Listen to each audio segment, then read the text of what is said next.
2021년 1월 네 번째 주일입니다. 오늘도 주일전에서 또 있는 초소에서 하나님을 향하여 마음을 열고 예배하시는 우리 사랑하는 모든 성도님들에게 하나님의 놀라우신 은혜와 크신 평강의 역사가 풍성하게 임하시기를 간절히 소망합니다. 이제 우리 함께 감사와 영광을 올려드리는 예배 하나님께 드리겠습니다. 조용한 기도 드리겠습니다.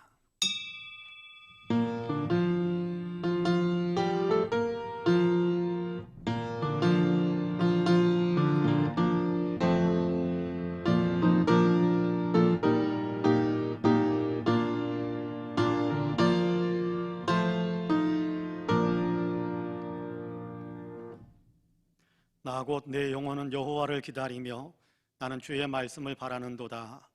파수꾼이 아침을 기다림보다 내 영혼이 주를 더 기다리나니 참으로 파수꾼이 아침을 기다림보다 더하도다. 이스라엘아, 여호와를 바랄지어다. 여호와께서는 인자하심과 풍성한 속량이 있음이라. 은혜로우신 하나님 감사합니다. 하나님을 갈망하며 하나님을 기대하고 하나님을 만나기를 소망하는 마음으로 저희들이 주님 앞에 엎드립니다. 있는 모습 이대로 받아주시고 우리가 드리는 예배를 기쁘게 흠양해 주옵소서.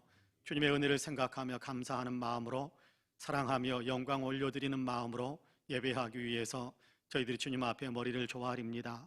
우리의 예배를 향기롭게 흠양하여 주옵시고 예배 가운데 임재하셔서 홀로 영광을 받아주시며 예배드리는 사랑하는 성도 심령에 하늘의 복을 풍성하게 채워 주옵소서. 감사드리며 예수님의 이름으로 기도하옵나이다. 아멘.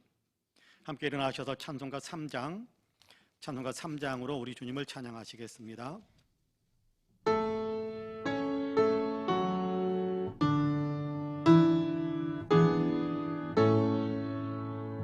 성부 성자와 성령 찬송과 영광 돌려보내세.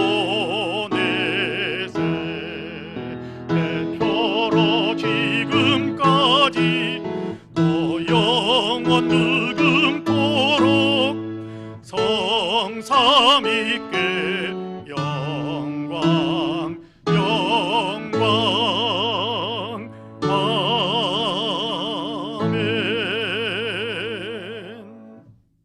성시 교독은 교독문 25번입니다. 교독문 25번입니다.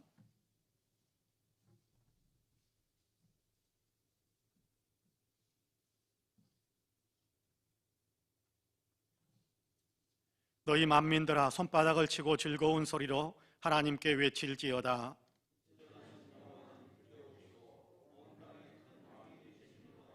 여호와께서 만민을 우리에게 나라들을 우리 발 아래에 복종하게 하시며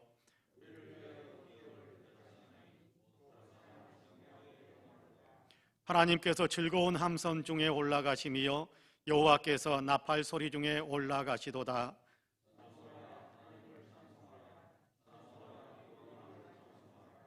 하나님은 온 땅의 왕이심이라. 지혜의 시로 찬송할지어다.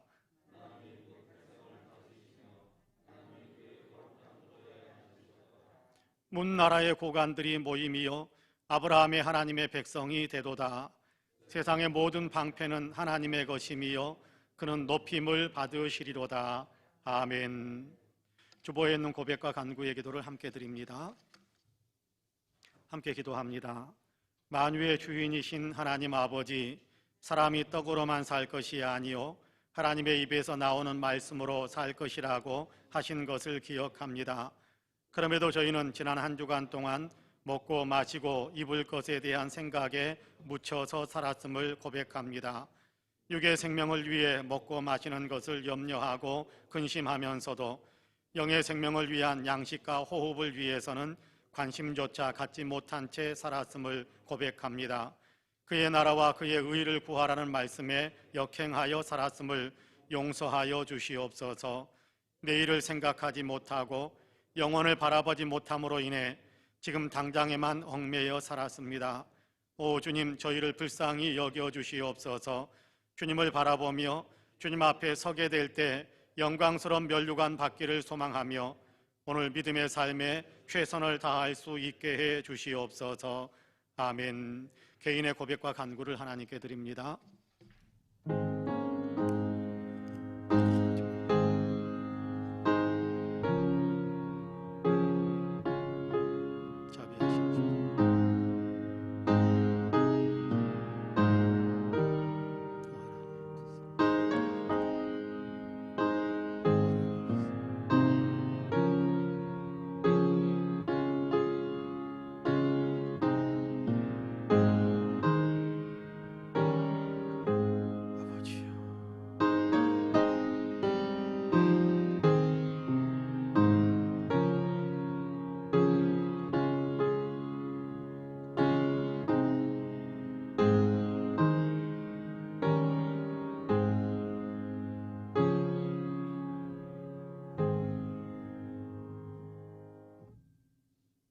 우리는 그리스도 안에서 그의 은혜의 풍성함을 따라 그의 피로 말미암아 속량 곧 죄 사함을 받았느니라 라는 말씀에 의지하여 하나님께서 우리 모두의 죄를 그분의 외아들 예수 그리스도 안에서 다 용서하셨음을 주님의 이름으로 선포합니다. 아멘. 신앙 고백하시겠습니다. 전능하사 천지를 만드신 하나님 아버지를 내가 믿사오며 그 외아들 우리 주 예수 그리스도를 믿사오니 이는 성령으로 잉태하사 동정녀 마리아에게 나으시고 본디오 빌라도에게 고난을 받으사 십자가에 못 박혀 죽으시고 장사한 지 사흘 만에 죽은 자 가운데에서 다시 살아나시며 하늘에 오르사 전능하신 하나님 우편에 앉아 계시다가 저리로서 산자와 죽은 자를 심판하러 오시리라. 성령을 믿사오며 거룩한 공예와 성도가 서로 교통하는 것과 죄를 사하여 주시는 것과 몸이 다시 사는 것과 영원히 사는 것을 믿사옵나이다. 아멘. 다 함께 자리에 앉으셔서 찬송가 315장으로 우리 주님을 찬양하시겠습니다.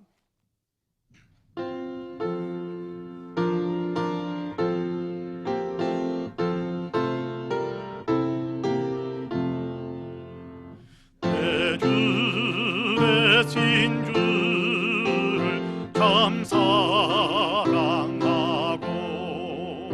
곧 그에게 죄를 다고 합니다. 그 은혜를 주신 내 예수시니 이전보다 더욱 사랑합니다. 주 날 사랑하사 구하시려고 저 십자가 고난 당하셨도다. 그 가치관 쓰신 내 주의 오니 이전보다 더욱 사랑합니다. 내 평생에 힘쓸 그 큰 의무는 주 예수의 덕을 늘 기림이라. 숨질 때에 다지 내 할 말씀은 이전보다 더욱 사랑합니다. 그 영광의 나라 나 들어가서 그 풍성한 은혜 늘 감사하리. 금멸유관 쓰고 나 찬송할 말 이전보다 더욱 사랑합니다.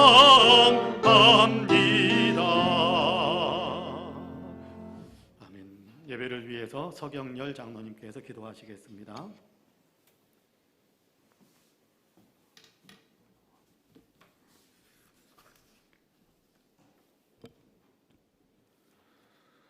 할렐루야. 만물의 근원 되시고 만유 위에 계신 창조주 하나님, 한 주간도 임마누엘의 하나님으로 우리와 늘 동행하여 주심을 감사합니다. 연약한 인생들이 오늘도 하나님을 기억하게 하시고 예배 자리로 이끌어 주심도 감사합니다. 지금 이곳에 오셔서 예배 자리에 좌정하시고 영과 진리로 드리는 우리의 예배를 받아 주시옵소서. 항상 세상 가운데 살아가는 우리는 육신의 정욕과 안목의 정욕, 그리고 이생의 자랑만을 찾아 헤매이다 좌절하고 절망하는 나날들을 보내고 있음을 고백합니다. 불쌍히 보시고 긍휼을 베풀어 주시옵소서. 오늘의 예배를 통해 하나님의 구원의 사랑을 느끼고 예수 그리스도의 보혈이 오늘 우리를 죄악 가운데서 구원하시고 검붉었던 우리의 죄가 흰눈과 같이 깨끗이 되었음을 알게 하옵소서. 우리를 순결하고 정결하게 하시는 성령 하나님께서 기도의 머리 숙인 한 영혼 한 영혼을 새롭게 하시고 거듭나게 하셔서 이후로는 세상 쾌락과 음란의 유혹에 넘어가지 않게 하시고 천국의 소망으로 가득 채워지는 기쁨과 감사의 성도가 되게 하여 주시옵소서. 세상 가운데 악한 영의 권세자들과 믿음의 영적 전쟁을 할 때 우리의 모습이 복음을 위하여 헌신하며 결코 물러서거나 주춤거리는 어리석음을 범하지 않게 하시고 사도 바울과 같이 담대하게 달려갈 길을 달려가고 결국 주님 오시는 그날에 생명의 멸류관을 받는 복음의 병사가 되게 하여 주옵소서. 성령 하나님, 우리를 도와주시옵소서. 하나님, 이 땅을 복음으로 고쳐주시기를 기도합니다. 악한 영으로 인한 죄악 가운데 있음을 보시옵고 깨닫지 못하고 있는 불쌍한 인생들에게 진리와 생명의 말씀을 깨닫게 하시옵고 예수 그리스도의 피값으로 세우신 교회와 성도들이 복음의 사명을 감당할 수 있도록 도와주시옵소서. 하나님의 복음을 찾는 길이 이 땅에 치유되고 죽은 영혼이 살아나는 유일한 길임을 알게 하옵소서.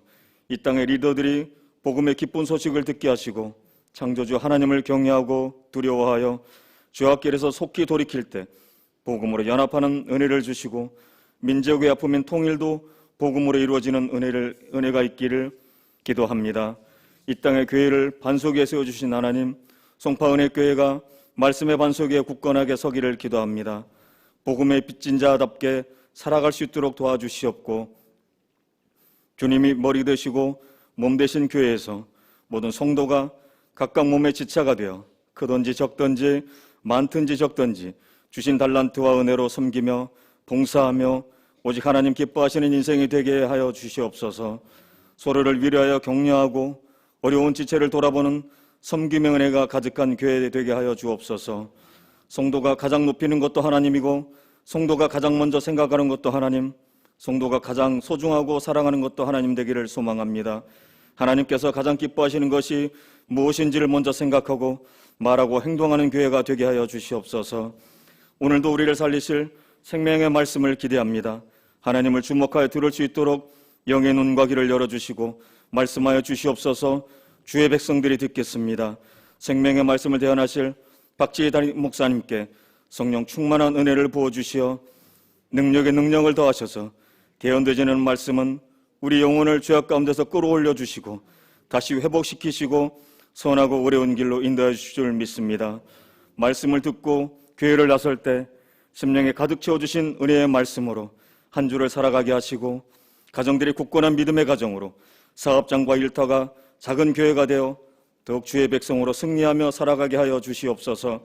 하나님을 의지하며 모든 것을 하나님 중심으로 살아갈 때 병마도 떠나가고 아픈 곳이 치유되며 고난의 인생의 기쁨과 감격으로 역전되는 기적이 나타날 줄 믿습니다. 담임 목사님을 도와 주님 주신 사명을 감당하시는 윤영경 목사님께도 성령 충만한 은혜를 부어주시고 피곤치 않게 하시고 오고 가는 길 안전하게 지켜주시옵소서.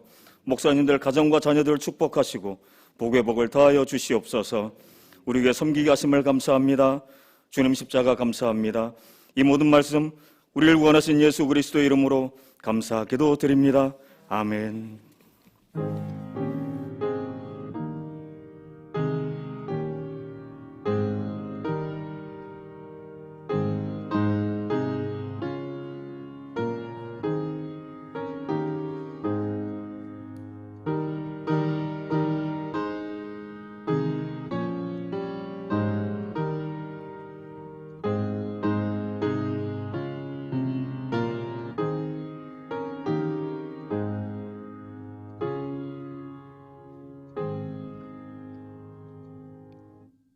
함께 일어나셔서 예물을 봉헌하시겠습니다. 모든 것이 주께로부터 왔으니 이 예물을 주께 드리나이다.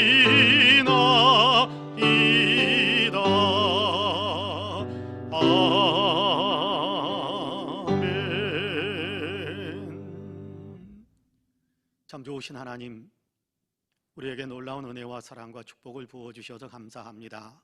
영혼을 구원하시고 일상의 삶 속에서 동행하시며 주님이 기뻐하시는 삶으로 우리의 발걸음들을 늘 옮겨갈 수 있도록 도와주셔서 감사합니다. 넘어지면 일으켜주시고 쓰러지면 품으셔서 회복시키셔서 다시금 주님께서 기뻐하시는 길을 걸어갈 수 있도록 도우심을 감사합니다.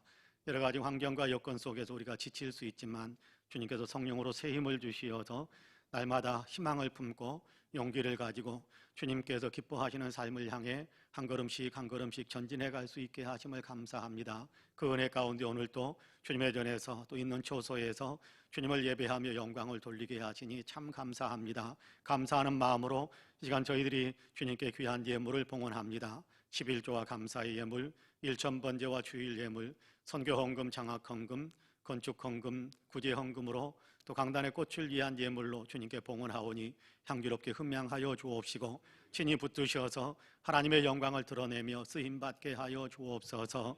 예물 드리는 사랑하는 성도들을 일일이 기억해 주시고 그 감사하는 마음을 받으시며 그 헌신하는 마음을 받으셔서 주님 영광을 받아주시고 감사하는 마음에 감사의 조건이 더 풍성해지는 생애가 되게 하시고 헌신하는 생애를 주님께서 친히 붙잡고 역사하셔서 좋은 것으로 차고 넘쳐 더 많은 사람들을 섬기고 주님을 위하여 더 위대한 영광을 올려드릴 수 있는 삶을 살게 하여 주옵소서. 감사드리며 예수님의 이름으로 기도하옵나이다. 아멘.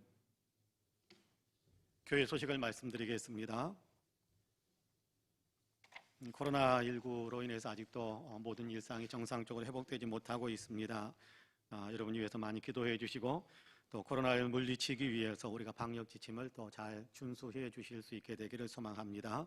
특별히 코로나19 방역 지침이 사회적 거리두기 2.5단계 이렇게 되어 있습니다만은 서울 지역은 특별 또 이렇게 추가적인 어떤 옵션들이 더 있었는데 그 옵션들 중에도 한 가지가 정리가 되어져서 예전에는 필수 인원 20명까지 예배에 참석할 수 있다라고 지침이 내려왔었는데 지금부터 지난 월요일부터는 좌석 수의 10%까지 대면 예배를 드릴 수 있다라고 그렇게 문을 좀 열어놓은 상태입니다. 우리 교회가 좌석 수가 330 내지 340석 정도 되는데 33, 4명 정도 예배를 드릴 수 있게 됩니다. 물론 지금 2부 예배는 거의 그 정도 인원이 오셔서 예배를 드린 것 같습니다. 가까운 데 계신 분들은 다음 주에는 가능하시면 일부 예배, 오늘 2부 예배는 20명이 채 안 돼 보였습니다만은 일부 예배에 한 33명 정도 예배 드릴 수 있게 되고 무엇보다도 수요일 저녁에도 33명까지 예배 드릴 수 있습니다. 금요일 저녁에도 33명까지 예배 드릴 수 있습니다. 새벽 기도에도 33명까지는 예배 드릴 수 있습니다. 그러니까 우리가 공예배 또 기도회에 열심히 참석하셔서 기도로 또 예배를 하나님께 영광을 올려드릴 수 있었으면 좋겠습니다. 새해 기도 제목을 제출해 주시기를 바라고요. 성경 읽기와 쓰기에 우리가 시간을 좀 많이 사용할 수 있게 되기를 원합니다. 성경 쓰기를 신청하신 분들을 위해서 필사 노트를 사무실에 비치해 두었습니다. 필요하신 분들은 가지고 가셔서 성경 필사에 꼭 도전해 보시기를 바랍니다. 오늘 2부 예배 후에 당회로 모이겠습니다. 이번 주간에 생신 맞으신 분들이 계시는데요. 김수현 자매 그리고 강순덕 권사님이십니다. 이 자리에 계시지는 않습니다만은 여러분 축복의 박수 한번 뜨겁게 해주시면 감사하겠습니다. 이상 교회 소식을 말씀드렸습니다. 이제 오늘 우리에게 주신 하나님의 말씀을 봉독합니다. 이사야서 44장입니다. 이사야 44장 1절에서 8절까지 제가 가진 성경은 구약 성경 1021쪽에 있습니다.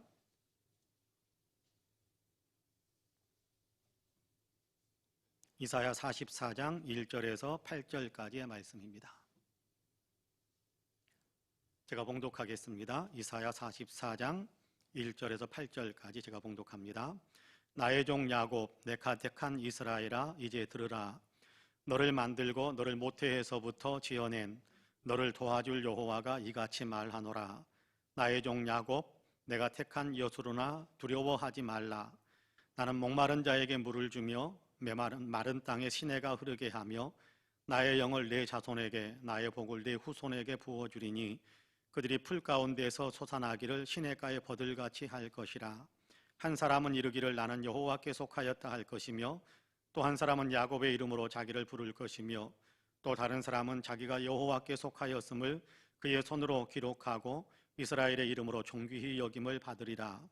이스라엘의 왕인 여호와, 이스라엘의 구원자인 만군의 여호와가 이같이 말하노라. 나는 처음이요 나는 마지막이라. 나 외에 다른 신이 없느니라. 내가 영원한 백성을 세운 이후로 나처럼 외치며 알리며 나에게 설명할 자가 누구냐. 있거든 될 일과 장차 올 일을 그들에게 알릴지어다. 너희는 두려워하지 말며 겁내지 말라. 내가 예로부터 너희에게 듣게 하지 아니하였느냐. 알리지 아니하였느냐. 너희는 나의 증인이라. 나 외에 신이 있겠느냐. 과연 반석은 없나니 다른 신이 있음을 내가 알지 못하노라. 아멘. 이 말씀에 큰 은혜가 있기를 원합니다. 할렐루야. 우리 옆에 분들과 눈으로만 인사 한번 할까요? 하나님이 당신을 참 사랑하십니다. 눈으로만 인사 한번 합시다. 나도 당신을 사랑합니다. 한 번 더 인사할까요? 당신 참 괜찮은 사람입니다. 온라인상에서 이런 유머스러운 이야기 한 편을 읽었습니다. 천사가 한 남자를 찾아와서 엄청난 부귀영화와 아름다운 아내를 맞을 수 있는 그런 기회를 내가 너에게 제공하겠다라고 이야기해 주었습니다. 남자는 천사의 이야기를 듣고 이제 나에게 기적이 일어날 것이다 라는 생각을 가지고 기적을 기대하면서 세상을 살게 되었는데 아무런 기적도 맞이하지 못한 채 세상을 떠났습니다.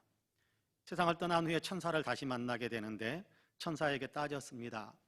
나에게 부귀영화와 아름다운 아내를 약속해 주어서 평생토록 기다렸는데 아무 일도 일어나지 않았지 않습니까? 천사는 나는 기적을 약속한 적이 없습니다 라고 대답했습니다. 부자가 될 수 있고 아름다운 아내를 맞을 수 있는 몇 가지 기회를 줄 것이다 라고 약속했을 뿐입니다. 하지만 그대는 그대에게 주어진 그 기회들마저도 그냥 날려버리지 않았습니까? 그러면서 천사는 계속해서 이야기합니다. 그들은 좋은 아이디어를 얻게 되어 사업을 시작하려고 하다가 실패할 것을 두려워해서 포기하고 말았습니다. 그런데 그 아이디어, 그 사업 아이디어는 몇 년 뒤에 실패를 두려워하지 않은 다른 사람을 세계적인 부자로 만들었습니다. 당신도 알지요? 그리고 당신은 옅은 갈색 머리 아름다운 여인에게 마음이 끌렸었지요. 하지만 당신은 그녀는 나 같은 사람을 좋아하지 않을 거야 라고 지레짐작하고 거절당하게 될까 봐 두려워서 프로포즈도 하지 않았습니다. 만약 당신이 용기를 내서 그 여인에게 청혼을 했다면 그녀는 당신의 아내가 되어 함께 행복한 가정을 꾸릴 수 있었을 것입니다 라는 이야기를 들려주었다라고 합니다. 두려움 때문에 아무것도 시도하지 못하고 그로 인해서 두려움 때문에 아무것도 얻지 못한 사람에 대한 얘기를 이렇게 꾸짖듯이 들려준 그런 우화처럼 들려준 이야기 한 편이라고 생각합니다. 이 사람만 그런 것은 아닐 거라고 생각을 합니다. 두려움에 사로잡히는 바람에 인생을 그르치고 만 사람들은 수도 없이 많을 거예요. 두려움에 사로잡히면 생각이나 행동이 경직되게 되지요. 생각과 행동이 정상적으로 작동하지 못하게 됩니다. 충분히 잘 해냈던 일들, 충분히 잘 해낼 수 있는 일들도 두려움에 사로잡히는 그 순간 사람들은 전혀 엉뚱한 짓을 하고 말게 되는 경향이 많습니다. 현재의 상황을 두려워하면 현재의 일들을 엉망으로 처리하게 되기 쉽고 미래에 대한 두려움을 품게 되면 미래에 대해서 불안함 속에서 그리고 미래가 내일은 오지 않았으면 좋겠다라는 그런 마음으로 그렇게 인생을 살아가는 경향들이 많이 있습니다. 본문의 이스라엘 백성들이 아마 그와 비슷한 상황에 놓여 있지 않을까라는 생각을 해봅니다. 우리가 읽은 이사야 44장의 배경은 이스라엘 백성들이 바벨론으로 포로로 끌려와 있는 상황입니다. 1장부터 30장까지는 포로로 끌려가기 전 상황, 40장부터 55장까지, 56장까지는 포로로 끌려가서 생활하고 있을 때 너희를 회복해 주겠다라고 이야기하는 그런 메시지가 이사야서의 주를 이루고 있는데요. 44장 오늘 그러니까 우리가 읽은 본문은 바벨론으로 포로로 끌려와 있는 상태이지요. 하나님의 은혜를 입었으면서도 하나님을 섬기지 않다가 하나님께서 말씀하시는데 그 말씀을 따르지 않다가 잘못한 것을 지적해 주셨는데도 전혀 회개하지 않다가 하나님의 징계를 받아서 바벨론의 폐해에 포로로 끌려온 것입니다. 남의 나라의 전쟁 포로로 끌려와서 생활하고 있는 것은 결코 안락한 생활이 될 수 없겠지요. 몹시 불편하고 불안한 생활이었을 것입니다. 이러다가 어떻게 되려나? 우리 아이들의 미래는 어떻게 될 것인가? 두려움에 사로잡혔을 것입니다. 거기에다가 하나님의 예언자들을 통해서 이제 바벨론에서 해방되어 고국으로 돌아가게 될 것이라고 말씀하시는 것을 듣게 되는데, 그 말씀을 들으면서도 염려와 불안과 근심에 사로잡히게 됩니다.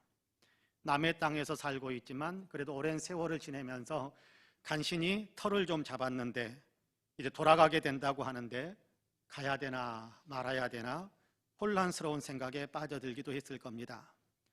돌아가는 길은 먼 길인데 그 길을 걸어서 가야 되는데, 광야를 지나가야 되는데 광야를 제대로 지나갈 수 있겠나, 광야에서 죽는 것은 아닐까라는 불안감에 사로잡히기도 했을 것입니다.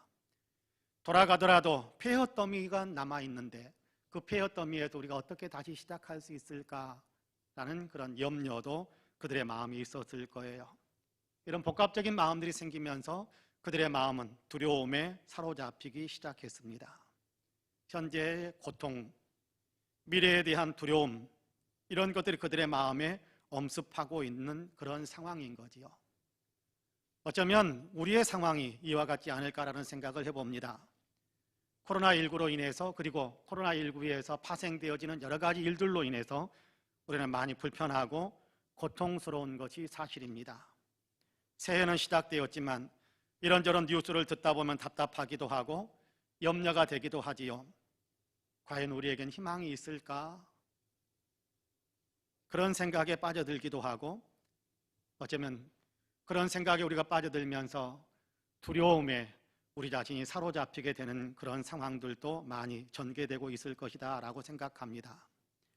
이런 우리에게 하나님께서는 이사야 44장을 통해서 두려워하지 말라라고 말씀합니다. 두려워하지 말라, 내가 있지 않냐 라고 말씀하시는 거지요. 하나님께서 두려워하지 말라라고 말씀하시는데요, 바라기는 이 두려워하지 말라라는 이 말씀이 오늘 나에게 주시는 하나님의 말씀이다라고 모두 받아들일 수 있는 우리 모두가 되시기를 주님의 이름으로 간절히 축복합니다. 두려워하지 말라, 두려워하지 않아야지, 그런 어떤 마음을 먹는 순간 두려움이 사라져버린다면 참 좋겠지요. 두려워하지 말라라고 이야기를 듣는 순간에 내 마음에서 두려움이 사라져버렸네 라고 고백할 수 있는 그런 상황이 된다면 참 좋겠습니다. 그런데 두려워하지 않아야지, 두려워하지 말라라는 어떤 그런 말씀을 듣고 생각을 한다고 해서 두려움이 곧바로 사라져버리는 것은 아닌 것 같습니다. 그래서 하나님께서 오늘 우리에게 두려움을 몰아낼 수 있는 귀한 소스를 우리에게 제공해 줍니다. 너희가 이렇게 하면 너희는 두려워하지 말라, 그러기 위해서 너희가 이렇게 해야 된다, 이렇게 하면 너희는 두려움에서 벗어날 수 있어 라고 말씀하는데요, 첫 번째로 말씀해 주시는 것이 내가 누구인지를 알게 되는 것이 중요하다라고 이야기하는 겁니다. 여기 나를 가리키는 겁니다. 내 자신이 누구인지, 내 자신이 어떤 존재인지를 아는 것입니다. 그러면 두려움을 몰아낼 수 있습니다. 하나님께서 나를 어떤 존재로 여겨주시는지, 하나님께서 나를 어떤 사람이라고 말씀해 주시는지 그 사실을 우리가 제대로 알면, 그러면 우리는 두려움을 물리칠 수 있는 힘을 얻을 수 있게 됩니다. 오늘 우리가 읽은 본문 1절과 2절에 보면 하나님께서 우리를 부르시는 우리에 대한 호칭이 있습니다. 우리를 어떤 사람으로 대해 주시는지, 우리가 어떤 존재라고 말씀하시는지에 대한 분명한 칭호가 있는데, 여러분 1절과 2절 말씀을 같이 한번 읽어보겠습니다. 같이 읽습니다. 나의 종 야곱, 내가 택한 이스라엘아, 이제 들으라. 너를 만들고 너를 모태에서부터 지어낸 너를 도와줄 여호와가 이같이 말하노라. 나의 종 야곱, 내가 택한 여수르나 두려워하지 말라. 할렐루야. 하나님께서는 이스라엘을 나의 종 야곱, 나의 택한 이스라엘, 그렇게 불러주고 있습니다. 나의 종이라는 말은 하나님께서 소유해 주신, 하나님의 것 삼아 주신 그런 존재다라는 얘기지요. 하나님의 것이기 때문에 하나님께서 책임져 주시는 존재다라는 그런 의미가 나의 종, 그렇게 불러주시는 호칭 속에 담겨져 있는 겁니다. 내가 택한 이스라엘이라고 부르기도 하지요. 하나님께서 수많은 사람들 가운데도 특별히 사랑해서 지명하여 불러서 내 것 삼아 주셨다, 그렇게 말씀하시는 겁니다. 특별히 하나님의 것으로 선택해 주셨다라는 사실을 강조하고 있는 겁니다. 특별히 선택하는 것은 사랑이 담겨 있는 거지요. 하나님께서는 지금 너희가 누구냐? 너희는 나의 소유요, 내가 특별히 사랑으로 선택한 나의 백성이다라고 말씀하시는 겁니다. 하나님의 사람들은 바로 그런 사람이라고 말씀하시는 거지요. 2절에서는 이 말씀을 또다시 반복해서 우리에게 들려주는데요, 사랑을 듬뿍 담아서 말씀하시는 내용이 나옵니다. 내가 창조하였다라고 말씀하시고 내가 너희를 도와줄 거야 라고 말씀하시면서 2절 마지막 부분에 보면 나의 종 야곱 나의 여수르나 라고 말씀하십니다. 여기 여수른이라는 말은 특별히 사랑하며 특별히 기뻐하는 존재다라는 그런 의미가 있습니다. 내가 너를 특별히 사랑하고 내가 너를 특별히 기뻐해, 그런 의미가 담겨져 있는 호칭이 여수른입니다. 하나님께서 하나님의 사람들을 그렇게 사랑하고 기뻐하신다라는 겁니다. 난 지금 징계 가운데 있는데요 라는 생각이 들지도 모릅니다. 그러나 하나님께서 그렇게 말씀하시는 걸, 비록 죄를 범해서 징계를 받고 있다고 할지라도 그럼에도 불구하고 하나님은 여전히 변함없이 지극한 사랑으로 너를 붙들고 있어, 너를 사랑하고 있어 라고 말씀하시는 겁니다. 더 좋은 방향으로 더 잘되게 하기 위해서 징계를 내리고 있지만, 그러나 징계했다는 것이 너를 미워한다는 건 아니야, 너를 버렸다는 건 아니야, 여전히 나는 너를 사랑하고 있어 라고 말씀하시는 거거든요. 내가 택한 여수른, 여전히 사랑하고 여전히 은혜를 베풀고 있는 사랑의 대상이라는 거죠. 그렇습니다. 하나님의 백성은 하나님이 사랑하는 존재, 하나님의 사랑을 받고 있는 존재입니다. 하나님의 사랑받는 사람이기 때문에 하나님의 사랑을 받고 있다는 그 사실 하나만으로 너희는 두려워하지 않아도 돼, 두려워하지 마, 그렇게 말씀하는 겁니다. 나의 종 야곱 내가 택한 여수르나 두려워하지 말라, 그렇게 말씀하지 않습니까? 그렇습니다. 하나님의 사랑받는 존재는 두려워할 필요가 없다라는 겁니다. 영적인 이스라엘은 우리 역시 하나님의 특별한 사랑을 받고 있는 사람들 아닙니까? 우리를 사랑하셔서 독생자 예수님을 우리에게 주셨고 우리를 대신해서 십자가를 지게 만드시면서까지 우리를 구원하셔서 하나님의 자녀 삼으신 분이 하나님이십니다. 그런 엄청난 사랑을 베풀고 있는 하나님께서 너는 내 거야, 내가 너를 사랑해, 내가 너를 기뻐해, 너 두려워하지 마 라고 말씀하는 겁니다. 사랑받고 있고 하나님의 특별한 기쁨의 대상이 되고 있다는 것, 이것이 우리의 정체성입니다. 하나님의 사랑받는 나, 하나님께서 사랑해 주시는 나, 이 사실을 확신한다면 우리는 어떤 상황에서든지 용기와 희망을 품을 수 있게 될 것입니다. 류태영 박사의 기도 인생이라는 책에는 어머니와의 관계 속에서 있었던 일들에 대해서도 기록하고 있는 것을 보게 되는데요, 어머니는 늘 어린 아들인 태영이를 위해서 기도했습니다. 전지전능하신 하나님, 저는 무식해서 우리 태영이를 가르치지 못합니다. 저는 너무 가난해서 양육도 제대로 못하고 아파도 약한 척 제대로 먹이지 못합니다. 이 아이를 맡아주세요.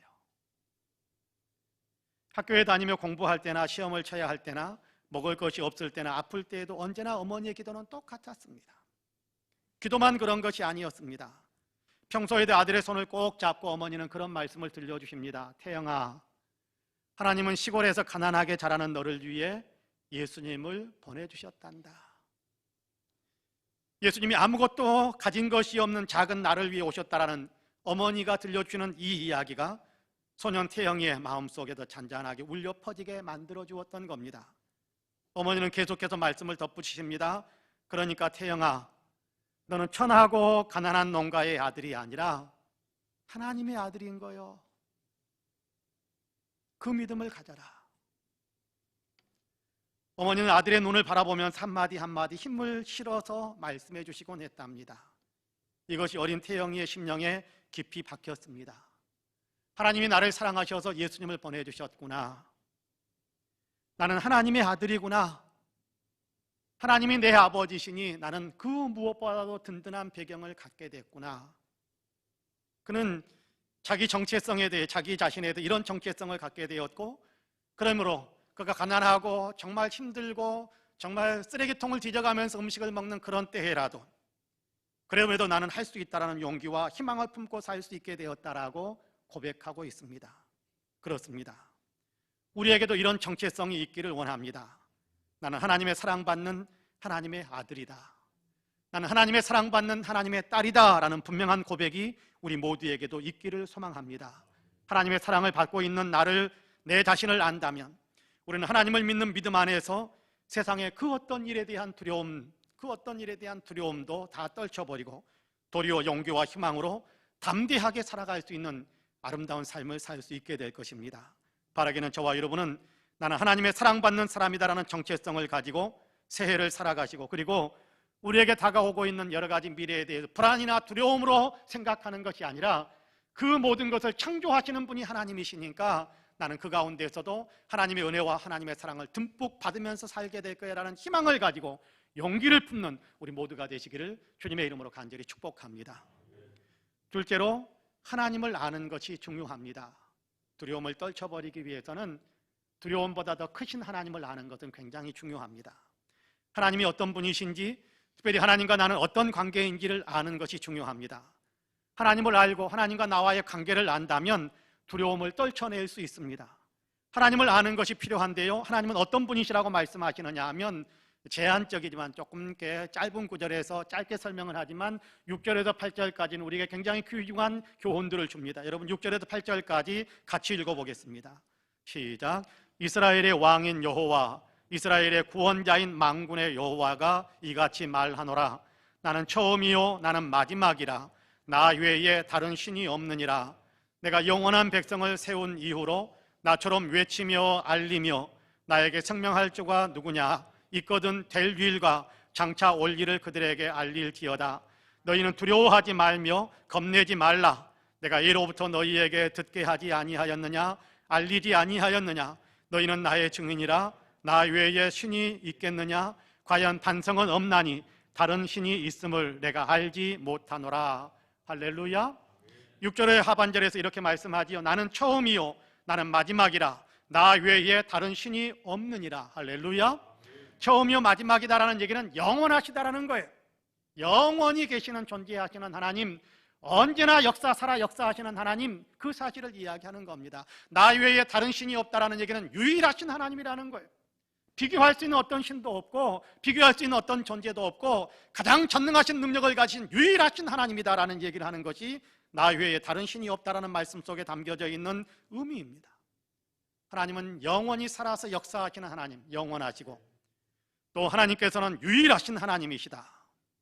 나아가 본문에 이어지는 44장 21절에 보면, 오늘 우리가 8절까지만 읽었는데요, 9절에서 20절까지에 보면 세상 사람들이 생각하고 세상 사람들이 떠받들고 있는 우상이라는 것은 아무것도 아니다라고 이야기하면서 21절에서부터는 너희의 하나님 여호와는 창조의 하나님이시고 구원의 하나님이시다라는 사실을 굉장히 강력하게 선포하는 것을 들을 수 있게 됩니다.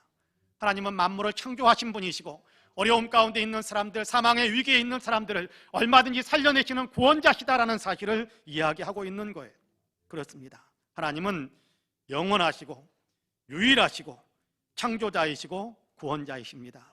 오늘 우리가 읽은 본문의 어떤 7절에도 보면 하나님께서 장차 올 일과 내일에 대한 모든 일들도 내가 다 알고 내가 다 만든다라는 얘기를 하고 있거든요.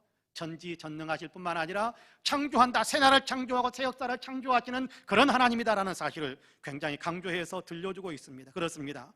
영원하시고 유일하신 하나님, 창조자이시고 구원하신 하나님이십니다.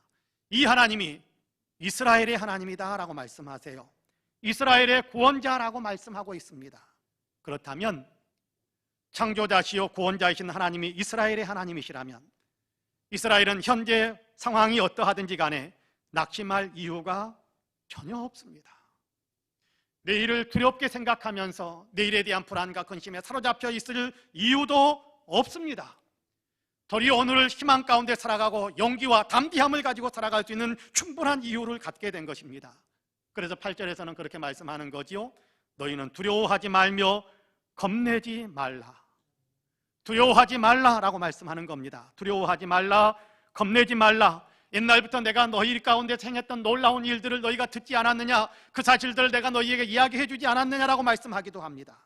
애굽을 징계하면서 이스라엘을 해방시키신 하나님, 광야에서 먹을 것이 없을 때 백성들에게 먹을 것을 공급하시며 물이 없을 때 반석을 깨뜨려서 물을 공급하면서 그들의 생명을 연장시키고 그들의 생명을 보호하고 그들의 인생을 이끌어 주셨던 하나님, 인생에게 놀라운 일을 행하신 그 하나님의 이야기들을 수없이 너희가 많이 들었지 않느냐라고 이야기하는 겁니다. 바로 그 하나님이 너희의 하나님이다. 그 하나님이 바로 우리 하나님이다. 그러므로 너희는 두려워하지 말라, 우리는 두려워하지 않는다라는 그런 고백이 흘러나오기를 하나님께서는 원하시는 겁니다. 용기를 내고 희망을 갖고 담대하게 인생을 살아가길 원하는 것이 하나님의 마음인 거예요. 데일 카네기의 책에 있는 이야기 한 편입니다. 시어도 스타인검프는 12살 때 동네의 골목대장에게 몹시 시달림을 받았습니다. 집 밖에만 나가면 어느 순간 짠 나타나가지고 괴롭히니까 너무너무 싫었어요. 아니 무서웠어요. 두려웠어요. 그래서 골목대장 만나기가 싫으니까 집 밖에 나가지를 않았습니다. 집 밖에 나가는 것조차도 두려웠으니까요. 도저히 심심해서 견딜 수 없는 어느 날 해가 저물어 갈 때 이제는 안 나타나겠지, 지금쯤은 안 나타나겠지 싶어가지고 혼자서 구슬치기라도 하려고 대문 밖에 딱 나갔는데 그 순간 골목대장이 짠 기다렸다는 듯이 나타났습니다. 화들짝 놀라서 곧장 집 안으로 도망가 버렸습니다. 숨을 헐떡이면서 뛰어들어오는 그 아들을 아버지가 놀란 눈으로 쳐다보고 있는데 밖에서 요란한 소리가 들리는 겁니다. 야, 나와 임마! 바보 같은 자식아 빨리 나와! 골목대장이 소리치고 있는 겁니다. 그 소리를 들으면서 아버지는 한순간에 아들의 모든 사정을 파악을 했습니다. 아들에게 말합니다. 아들아, 저 녀석이 그렇게 두렵니? 내가 해결할 방법을 하나 가르쳐 줄게. 여기 회초리가 있는데 아빠한테 이 회초리로 맞을래? 아니면 저 녀석과 한번 싸워볼래? 선택은 네 자유야. 시어도어는 고민을 했습니다. 골목대장과 싸운다는 것은 두려운 일이었습니다. 근데 아빠의 채찍은 더 아플 것 같았습니다. 그래도 아빠가 있으니까 골목대장하고 싸우면, 그래서 내가 많이 맞으면 아빠가 나를 구해줄 수 있을까라는 생각이 들기도 하고, 그냥 아빠에게 채찍으로만 맞는다면 누가 말려줄 사람도 없는 것 같고, 그래서 골목대장하고 싸워야 되는 것이 아닌가, 아빠가 그래도 아빠가 내 뒤에 있으니까 한번 나가서 싸워야 되는 것이 아닌가라고 생각을 정리하고 있을 때 아빠의 회초리가 사정없이 엉덩이를 때렸습니다. 아픔에 펄쩍 뛰어 문 밖으로 뛰어나간 시어도어는 그대로 골목대장에게 달려가서 주먹을 한 대 날렸습니다. 불의의 일격을 맞고 골목대장이 나가 떨어지자 시어도어는 더욱 용기를 내서 그 골목대장 위로 덤벼들어서 엎치락뒤치락 싸움이 벌어졌습니다. 동네 사람들이 이 소문을 듣고 뛰어나와가 싸움 소리를 듣고 뛰어나와서 싸움을 말려서 싸움이 끝났습니다마는 누가 봐도 그 싸움의 승자는 시어도어였습니다. 훗날 시어도어는 그 일이 소년 시절에 가장 즐거웠던 기억이라고 그렇게 고백을 하면서 그 사건을 통해서 자기는 매우 중요한 교훈을 얻었다라고 고백을 했습니다.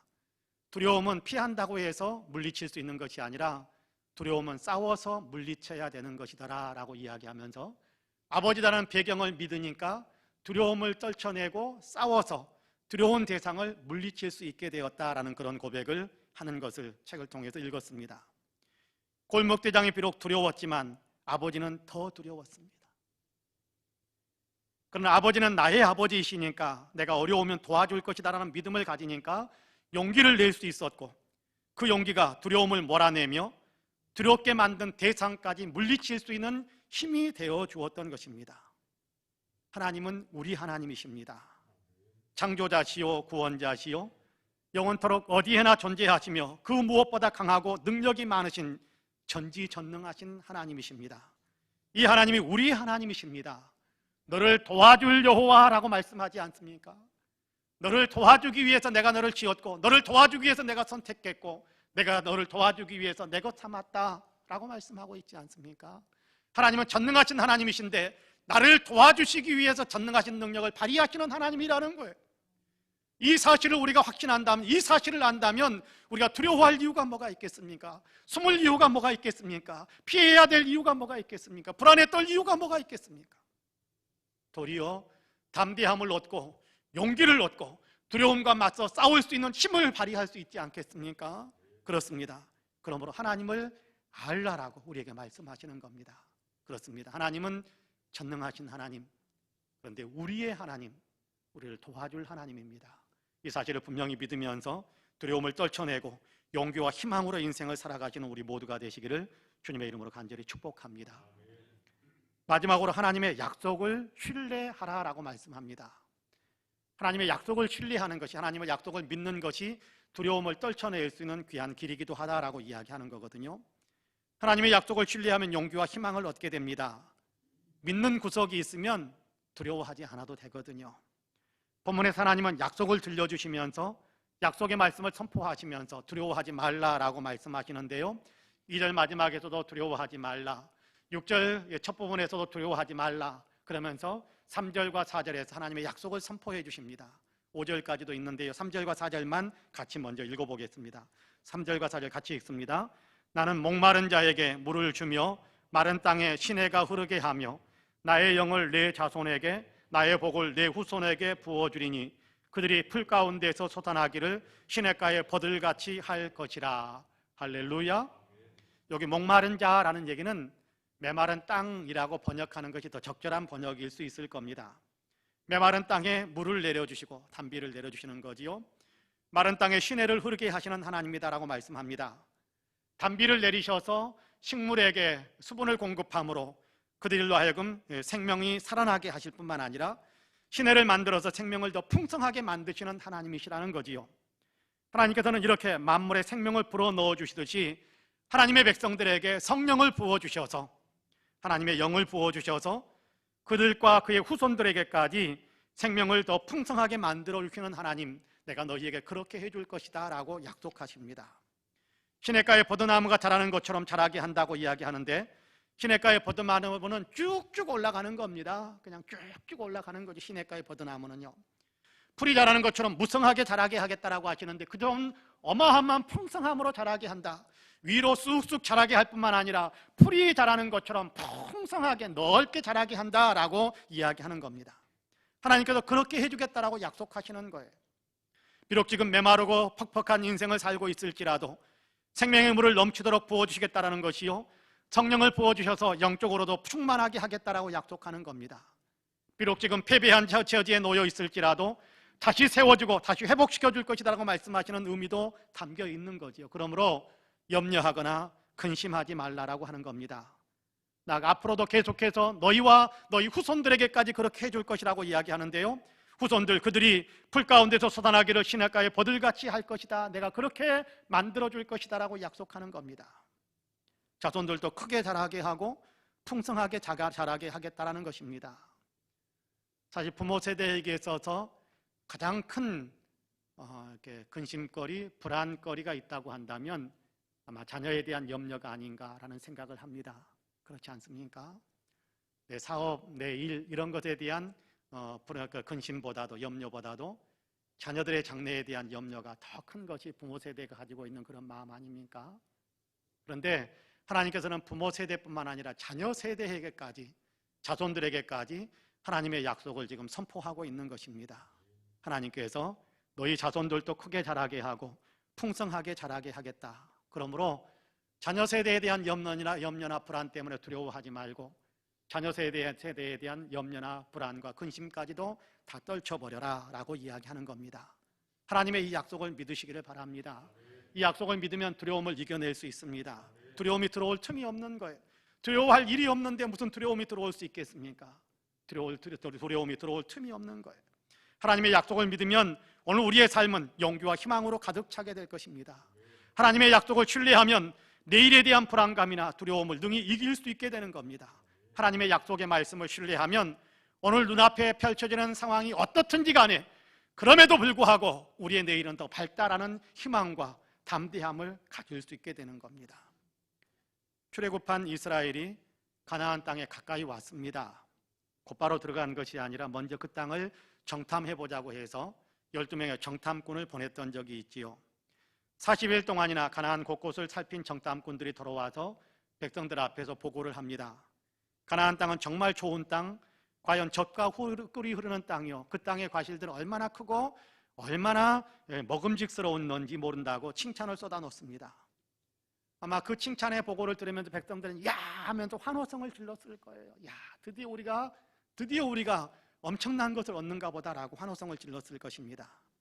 그런데 그곳에는 이미 다른 사람들이 살고 있는데 그들은 건장하고 강해 보이는 데다가 그들이 살고 있는 동네를 봤더니 견고한 성까지 쌓아놓았더라라는 보고가 이어질 때 백성들 가운데서는 하는 탄식의 소리가 흘러나왔을지도 모릅니다. 보고를 마무리할 때 정탐꾼 가운데 한 사람인 갈렙이 말합니다. 우리가 올라가서 그 땅을 차지하면 됩니다. 자, 이제 올라갑시다. 같이 갔던 여호수아도 올라가자고 힘을 보탰습니다.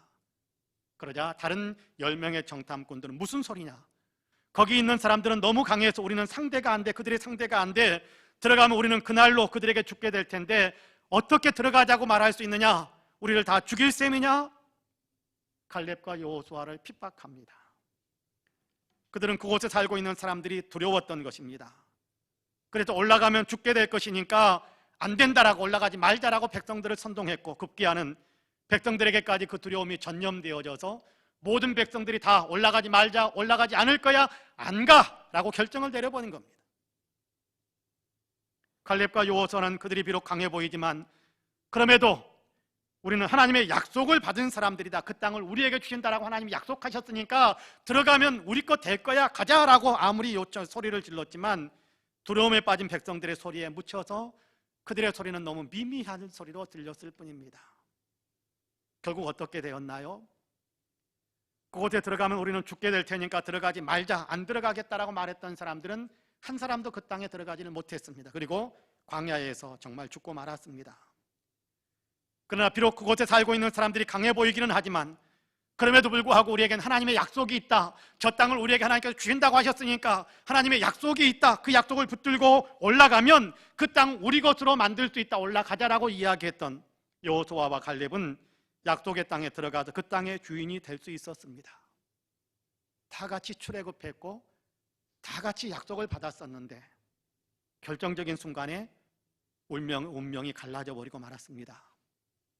하나님의 약속을 마음에 지워버리고 눈에 보이는 대로만 판단하면서 결정을 내렸던 사람들, 그들은 두려움에 사로잡혀서 약속이 그들의 마음에서 없으니까 그들은 두려움에 빠져서 갈 수 없다라고 이야기했고, 그래서 가지 않았고, 그래서 멸망하고 끝나버린 것입니다. 약속을 붙들지 못했기 때문입니다. 그러나 약속을 믿는 사람들은 달랐습니다. 하나님의 약속을 눈앞에 있는 현상보다 더 크게 보았습니다.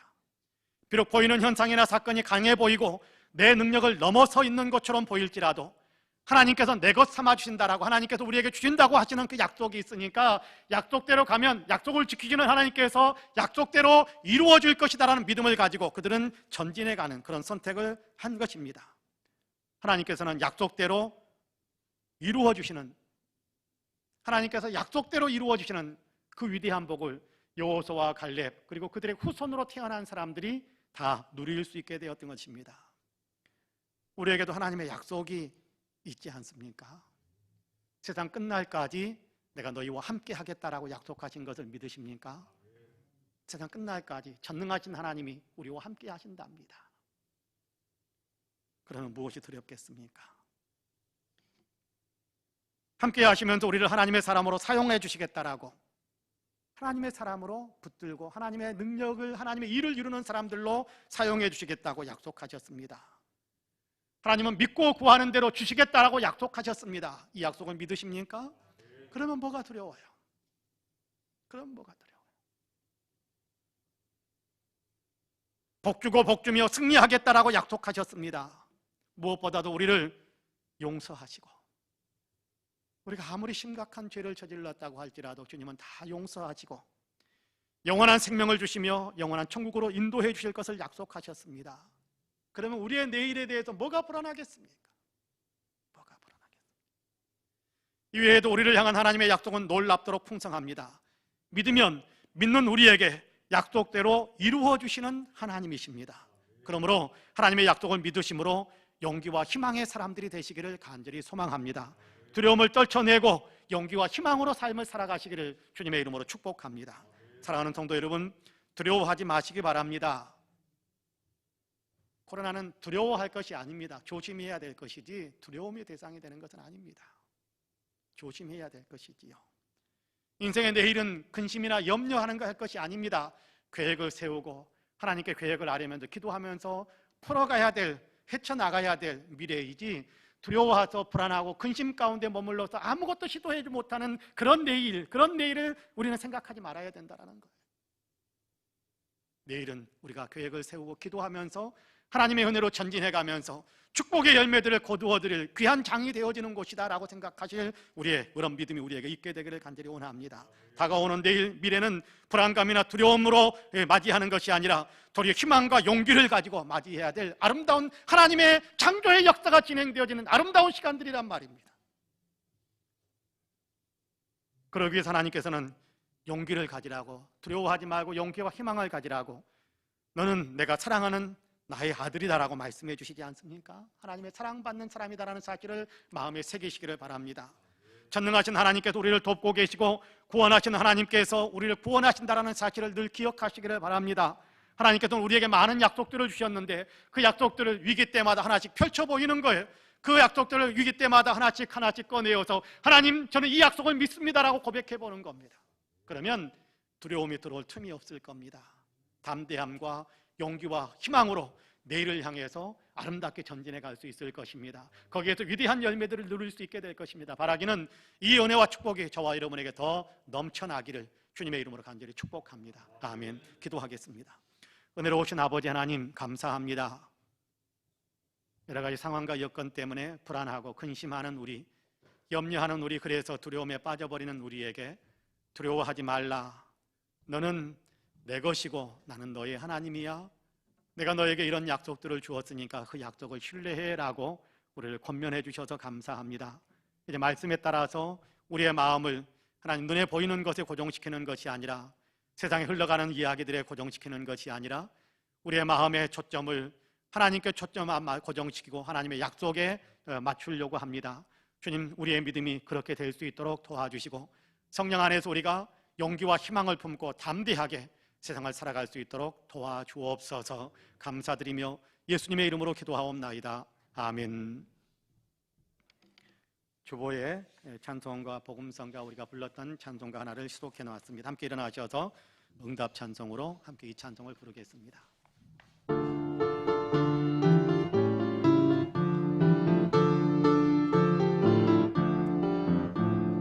반드시 내가 너를 축복하리라, 반드시 내가 너를 들었으리라, 천지는 변해도 나의 약속은 영원히 변치 않으리.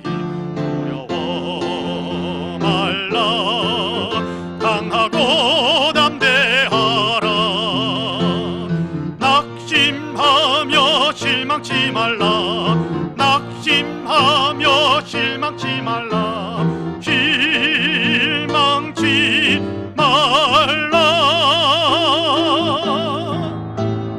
내 소원 이루는 날 속히 오리니 내게 영광 돌리리, 영광의 그날이 속히 오리니 내게 찬양하여라. 반드시 내가 너를 축복하리라, 반드시 내가 너를 들었으리라, 세상의 소망이 사라졌어도 온전히 나를 믿으라. 두려워 말라, 강하고 담대하라, 인내하며 부르짖으라, 인내하며 부르짖으라,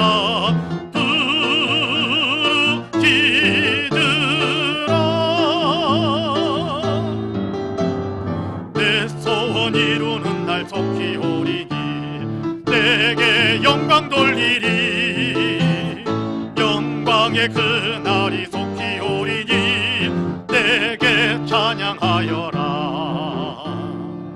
아멘. 우리 구주 예수 그리스도의 은혜와 아버지 하나님의 놀라우신 사랑과 성령님의 감동 감화 충만케 역사하심이 거룩한 주일 예배로 하나님께 영광을 올려드리며 두려움이 아니라 용기와 희망으로 세상을 살겠노라고 굳게 다짐하는 우리 사랑하는 모든 성도님들과 가정과 가족들 행하시는 일들 위에, 아름다운 신앙 공동체 우리 송파은혜교회 위에, 그리고 외국에 있고 군문에 있고 출타 중이거나 병상에 누워있는 사랑하는 형제 자매들, 우리 명예 목사님이신 서달수 목사님, 이 나라 이 민족 아직도 고통 가운데 있는 지구촌에 사랑하는 모든 형제 자매들 위해 이제로부터 영원토록 함께 하시기를 간절히 축원하옵나이다. 아멘.